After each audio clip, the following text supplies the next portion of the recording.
Last week we talked about how the home sales and the pending home sales are literally at 30-year lows right now in the U.S. housing market because people can't afford to buy houses at these prices and interest rates. And then so many people that wish they could buy a house today are like, they kind of envy people that already do own a house, right?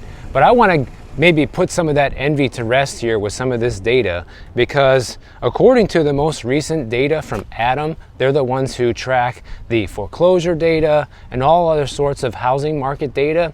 They recently found out that the home costs for the average homeowner are taking up the largest portion of their paycheck since 2007, right before the last housing crash, and it's at 35.1% right now, okay? Major expenses on median price homes took up 35.1% of the national average wage. That's higher than lending guidelines, and it's also higher than what most people can actually afford, because it's 35% of your gross income, guys. And we know that nobody gets to go home with their gross income because Uncle Sam reaches their hand in your wallet every single year and takes a chunk. So you can reasonably say on the low end, they take 15%, which brings you up to 50% of your paycheck going towards just maintaining the house you already have. So people that wish they were homeowners and look at everybody that already owns a house saying, oh man, they're the lucky ones, they got in when the rates were lower and all this. Well, most of these people are paying up to half of their income right now just to maintain and pay the mortgage on this house. If that still makes you jealous and still makes you want to be in that category, then you probably got something wrong with you, because nobody should be spending half of their income on where they live, whether you're renting or you own a house. And the funny thing to me is when you hear about how bad the housing market is right now and how low the sales numbers are, is just how, optimistic, let's say, some real estate agents can be. Because I saw this story today talking to a real estate agent that are some of the top 3 reasons why they're optimistic about the summer housing market in 2024. Well, first of all, before we even get into some of these reasons, let's acknowledge that we're already in the summer market and it's almost over, because we just passed 4th of July, and July is basically the last month of the summer that people are really shopping for houses and putting deals under contract, because once August rolls around, many of the school districts go back to school in the middle of August or so. So the first part of August, people are preparing for that, and by the 2nd or 3rd week of August, many parents have their kids already going back to school. And that's pretty much when the home buying season ends. So at best, there's maybe 4 to 5 weeks left of this 2024 home buying season. But yet you have real estate agents that are optimistic that it's still going to get better, even though that this is the worst housing season that we've seen in like 30 years. Now, one of the funniest reasons, and the first one on this list, is interest rates, okay? Because obviously interest rates are still high. They're still hovering right around 7%. They were down for a little while there in June, and then have recently gone back up to basically 7% today here in this first week of July. But this real estate agent says, well, this is a good thing because it keeps less competition in the market, because the higher the interest rates are, then the less buyers you have competing for the same house, which I think is actually true and does make sense. But he's also saying that once the interest rates start to drop, that everybody's going to come pouring back into the market, and that's also going to be good for business if you're a real estate agent. But once again, guys, like if the rates drop, even if it comes down 2 percentage points, it's at 7% now, it's down to 5%, let's say. That still means that housing and buying a house is going to be unaffordable for the vast majority of Americans at these prices. So it could bring some more people back into the market, but it's not going to normalize things and bring it back to where it was before by any means. And on the surface, I agree with this real estate agent that all these issues he brings up are a good thing for housing, like having less competition because the higher interest rates. The second point is the fact that inventory is increasing, which gives buyers more choice and makes it maybe more likely that you'll make the sale as a real estate agent, because people might actually find something they want to buy and can afford for a change compared to how it was for the last couple of years. In fact, the active inventory on the U.S. housing market has been rising for 32 straight weeks. okay? And right now, inventory is up 36% from where it was just 1 year ago, and that's data according to Realtor.com.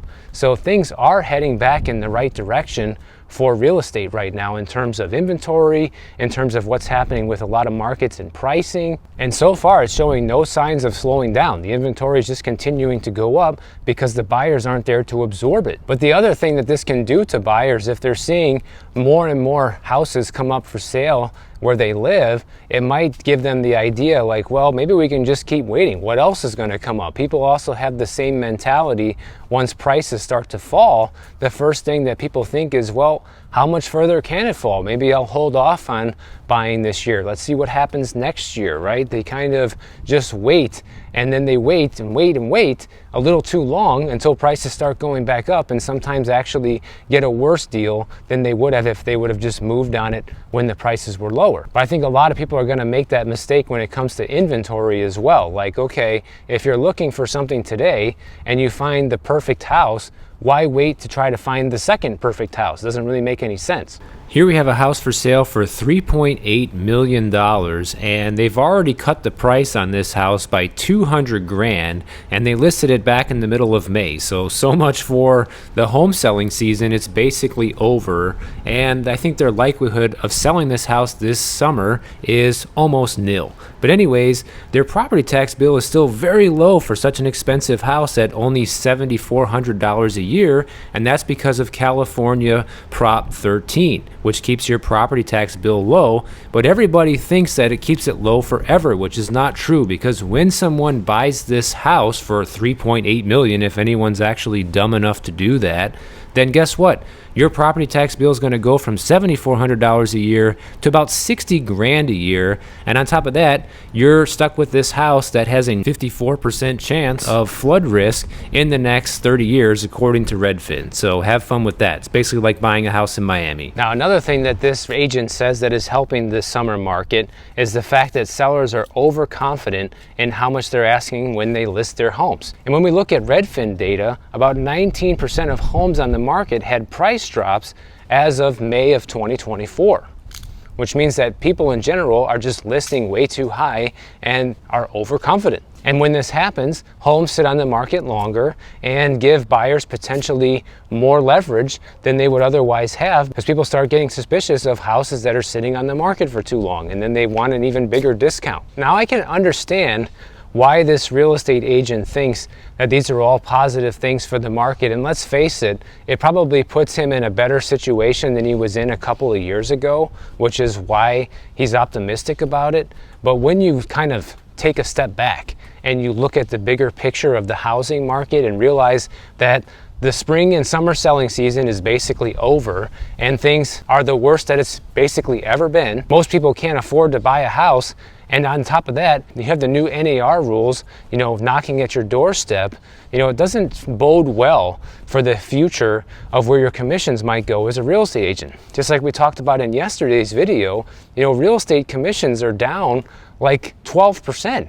Over the past few years in terms of what people were making back in 2019 versus today. I mean, to me, guys, that was one of the most stressful things about being an active real estate agent, was just never knowing how much money you're going to make from month to month, because it changed so much. Some months it would be zero. Other months you could make over 20 grand, and it's great. It's like you feel like you're rich now. And other months it's like, you're making something, but it's not enough. Maybe you make $3,000-$4,000, from a couple of rentals. So it's kind of was all over the place for me, and I didn't like that volatility. But some people are still buying real estate. In fact, some of you guys who watch my channel are, and I know you are, because I get the notifications from my real estate team that some of you guys have closed deals, which I really appreciate. And it's a perfect time for me to mention that if you do need a real estate agent, clearly it's working for a lot of my other viewers who are using this to close their deals, and it can definitely work for you. It's a free service I offer. The link is down in the description below for anybody who wants to take advantage of that. Now, I want to talk a little bit about my home state of Florida, because I saw a couple of interesting stories out of there this week.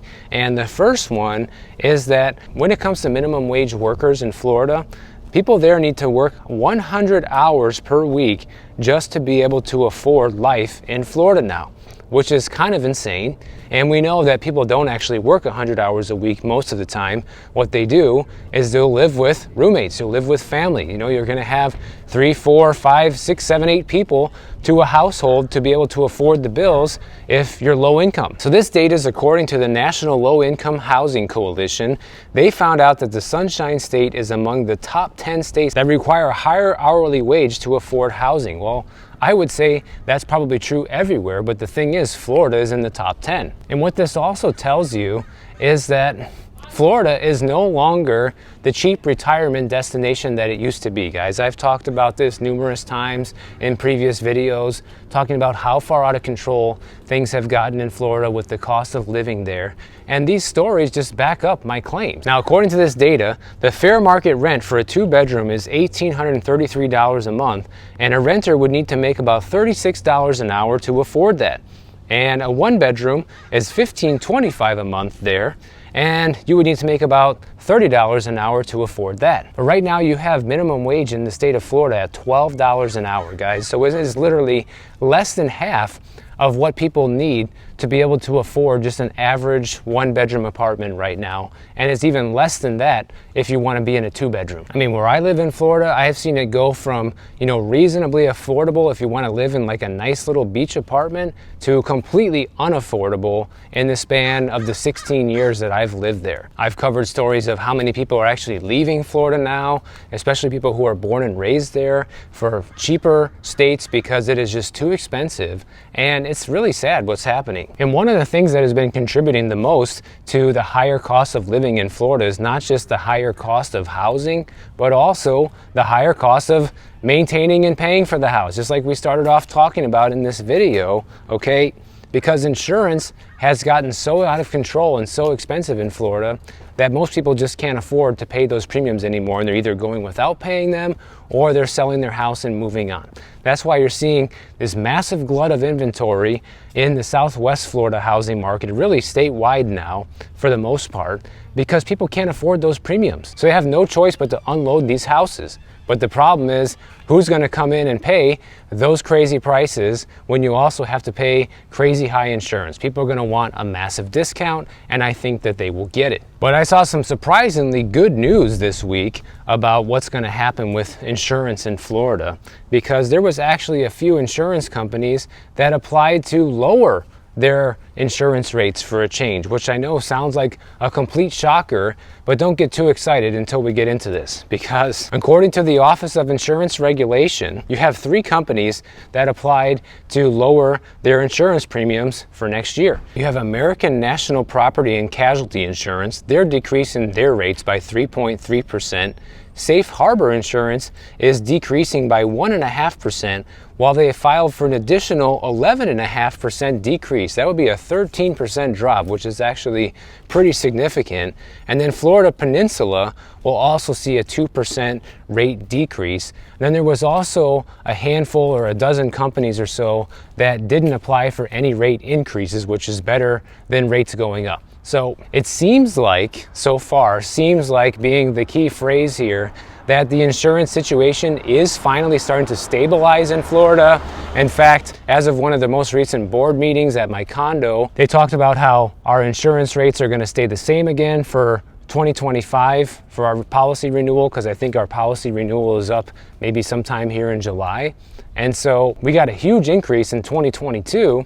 And then I was surprised to see it not go up again in 2023, and now in 2024 is the second year in a row without an increase. So that's good news considering that our rate doubled in 2022. You know, it went from $400,000 for the whole building to $800,000, and the fact that it's now stabilized at that $800,000 mark is much better than it going up. But here's the problem. people are still stuck with that huge cost, guys. And this is the perfect example of inflation being permanent. It's not transitory. You know, our insurance went up double, and now luckily it's not going up any further, but the damage has already been done, right? It's already up double from where it was just a few years ago. We have to continue paying that cost. That's why people today are literally paying half of their income just to keep their homes, if not even more, in places like this where it's extremely expensive. And I don't know, guys, I look at it as, who needs that? Like, if I was in that situation, I would just unload it, because I wouldn't want the financial burden of worrying about, you know, half of my income just going towards keeping my house. And speaking of inflation, I have a couple of stories here I want to share with you guys. The first one is my own example. This also just goes to show you how much inflation has gone up recently on certain items that people really don't pay attention to. It's something that I wouldn't even notice either unless I had proof of this, okay? And what it is, over the holidays, I bought my wife an electric blanket for Christmas because it, you know, can get chilly in Florida in the winter. Doesn't always, but she's kind of always cold in general. And I thought it'd be a nice gift, and of course she loved it. But I bought her the electric blanket in November of 2023, okay? And you guys can see by my receipt here, my total was $39.15, and that's with tax and free shipping, all right? For the full-size blanket from Brookstone. But now fast forward to today, 6 months later, in July of 2024, if you want to buy this same exact blanket, same size, same color and everything, it is now $60.99. Basically almost double what I paid for it just 6 months ago. I mean, those are the kind of things you don't think about, right? Like, people see it at the grocery store, you see inflation at the gas station and the things you regularly buy, but how often do you buy an electric blanket? Not very often, right? But it was only 6 months ago that I bought one, and now the same one is double the price. And I didn't get it on sale or anything like that. It was just a regular priced item. So the inflation on some items are just astronomical, guys, and there's nothing that we can do about it besides make more money. That's it. And then the crazy thing is, if everyone made more money, then it would make inflation even worse, because a lot of people would have the extra money to continue spending on things. That's the reason why we haven't seen the housing market take a huge nosedive yet, because the people who do have the money for it are still buying those houses, propping the home prices up. The only thing you can try to do about it is to look for cheaper alternatives, and that's exactly what one of my viewers, Kristen, is doing right now. And she sent me a couple of pictures, which I'll put up on the screen as I'm telling you this story. This is a grocery basket that she had at Aldi.